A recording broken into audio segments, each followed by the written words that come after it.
We're very fortunate to have Gail Romero with us, who is a CFRE, Certified Fundraising Executive. She has helped to raise nearly $200 million in the nonprofit sector over the span of her career.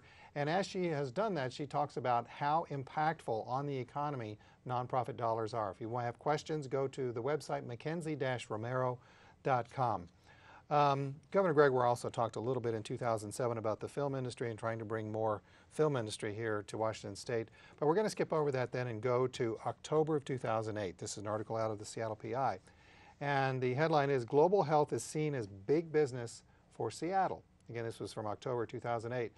The first quote was this: a UW Economic Impact Study concluded that global health every year supported 44,000 jobs statewide and $4 billion in business activities and involved more than 190 nonprofit organizations. That's huge. It's a huge business, and it's an economic driver for our state. You know, I don't know how many people were around in 70 or 71 when there were billboards everywhere saying the last person out, turn out the lights in Seattle. And that's because we relied heavily on one industry.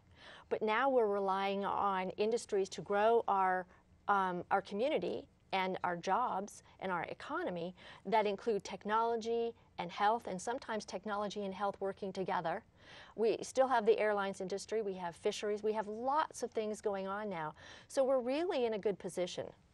Not everybody likes that, though, with global health, because there was another quote in this article that I thought was kind of interesting, and it was a doctor who said, a research doctor who said, I think it's a slippery slope. Once you define this and global health as an industry, you tend to start investing in the kinds of projects that support jobs and programs rather than in what's really needed to solve health inequities in poor countries. And actually, I've heard this with regard to academic research before, that funding follows what's popular as opposed to what's really needed. Is that accurate here in this instance? You know, I don't necessarily agree with the writer on that. And the reason being, we have organizations like PATH that have been around for 40 years. And they have been working in the global health scene, and they have been looking at new technologies to change the way we actually can take vaccines and medicines to the field. They're looking at things that actually make a difference to the world. And so I don't know that I would buy into everything that he says there. We're going to skip over the what's a 990 and the 501c3, and we're going to go straight to an NPR column out of September 2008, and it was a national one talking about assessing the impact of the financial crisis on nonprofits, essentially what we've been talking about. Let's go to the first quote. Nonprofits are preparing for the worst, said Stacy Palmer, the editor of the Chronicle of Philanthropy. What did they do?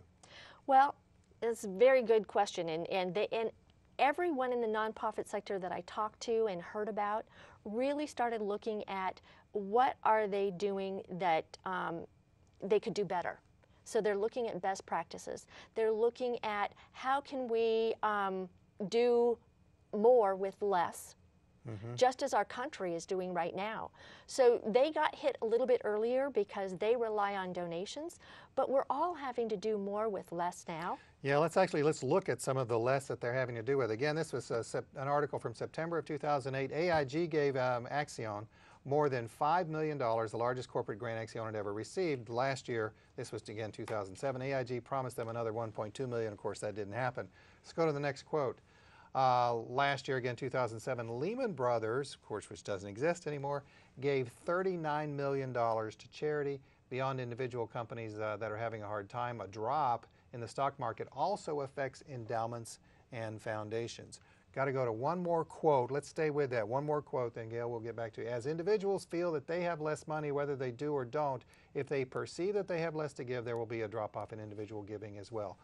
Taking all of that into account, again, looking back 2.5 years now, how has the nonprofit sector dealt with the economic downturn? Who's profited? Who's not? Who's in good shape coming down the road? Well, it's interesting because we have seen really good business plans that have come out of this, good strategies, again, doing more with less. They have, several people have cut payroll, so jobs have been lost. Interestingly, though, I just read an article that just came out in Chronicles of Philanthropy it was a survey asking organizations were they going to be hiring next year. 22% said that they were. Of the nonprofit sector? Of the nonprofit sector. So now, there's the big giant ones, or these the little ones? I mean, the big giant ones like American Red Cross or American Cancer Society, or we'll leave Gates out of this one. Across the board. It was a general survey. They didn't require specific dollar amounts for the answers to these surveys. They were trying to find out across the board who's going to be hiring, who's going to be staying the same, and who's going to be firing. Interestingly, they're hiring, the salaries are a little bit less, but they're still starting to bring new people on.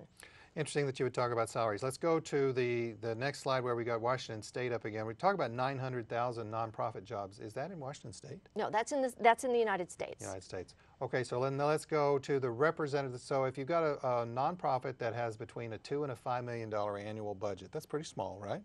It's not large, but it's it's definitely not a mom and pop. The average CEO makes $120,000 a year. That's not bad. No, it's actually quite good. However, if you look at, now that's in Washington State, yeah. If you look at that same organization in New York, they probably would pay quite a bit more. Oh, okay. And then the average PR person there makes $70,000 a year. Again, not a horrible salary. No, the salaries are really good. Interestingly, though, these are very talented people who have great CVs and resumes. So many times they've been coming out of the private sector into the nonprofit sector. Okay, we got about 2 minutes left. We've been through, let's hope, we've been through the worst of the economic times. Let's hope that that's true. What's the future of philanthropy? What's coming down the road? Well, as you know, Bill Gates went around the world asking people to give half of their net worth to philanthropy. I think what we're seeing is the baby boomers who have started putting money away for not only them and their grandchildren, but a certain portion in planned giving, where once they pass away, they'll leave a charitable trust or they'll leave some money to an organization as part of their legacy. So we're starting to see those kinds of things happen. But you know, since the time of Aristotle, people have been concerned about those less fortunate and providing opportunities, not necessarily aid, but opportunities. Mm-hmm. And I don't think things are going to change. So are these baby boomers that are wanting to leave a legacy,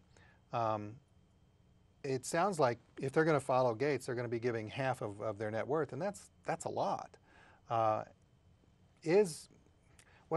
Should we be looking towards one particular sector of the nonprofit sector, like arts, like global health? Is one going to benefit more than others, or how do you know?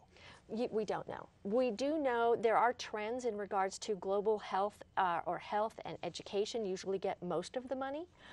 But what we do know is about the passion of the individual who wants to give. And they're going to either give to their alma mater or their church or a hospital or some organization like the American Cancer Society because it's important to them. They've had a family impacted by it. So as our population ages, and that's happening around the world, nonprofits are going to benefit. I believe so. Okay. With that, we're going to let that be the last word. The future of philanthropy, well, it could be your present. But in any event, the main thing is to learn what you're going to do and give where you want to go.